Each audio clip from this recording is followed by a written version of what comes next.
So हे family, आज आपण चाललेलो आहे पप्पांबरोबर. बघा, पप्पा समोर चाललेले आहेत आणि मी मागे मागे चाललेलो आहे.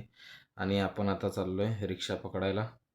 आणि आपण आता चालत आलेलो आहे मेन रस्त्यावर, पण इथं एक पण रिक्षा नाही आहे. रिक्षाची वाट बघायला लागेल आता आपल्याला.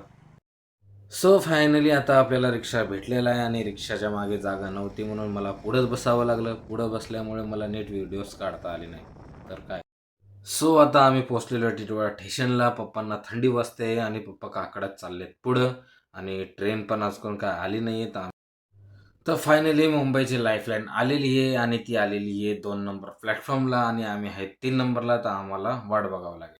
तर मुंबईच्या लाईफलाईनची आम्ही वाट बघत होतो आणि पप्पांना वाजत होती थंडी आणि पप्पांनी घातली होती आम्ही हाय कोलीन कोलीन डोलीन मुंबईच्या किनारी.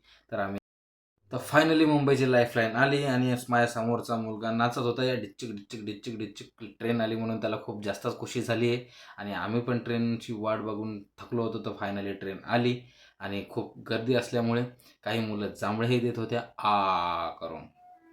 तर ट्रेनमध्ये चढताच आम्हाला दिसल्या दुधाच्या कॅटल्या. काही माणसं ते दुधाच्या पिशव्या भरत होत्या. तर दुधाचं बघून मला आली चहाची आठवण, कारण की सकाळी मी एक पण कप चहा नव्हती पिली. तर असं वाटत होतं की आताच ते कच्चं दूध पिऊन घ्यावं गटगट गटगट गटगट. तर फायनली आम्ही आता कल्याण स्टेशनला पोहोचलेलो आहे खूप मेहनतीने, कारण की गर्दी असल्यामुळे आम्हाला जास्त उभं राहायला जमलं नव्हतं आणि समोर होत्या दुधाच्या कॅटल्या.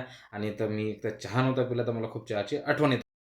तर फायनली आम्ही कामाच्या लोकेशनला पोहोचलो होतो. कामावर जाऊन बघितलं तर पहिलंच यांनी काम बरचसं केलेलं होतं. पण त्याच्यात माझी हवा टाईट झाली, कारण की काम बघून, कारण की रॅबिट टाकायचं होतं आणि मातीही टाकायची होती. आणि खूप सारं तुम्ही बघतायच आहे की किती कचरा होता. तो सगळा आज आम्हाला साफ करायला लागला आणि तुम्हाला लिटरली सांगतो की माझी आज सगळी हालत खराब झालेली.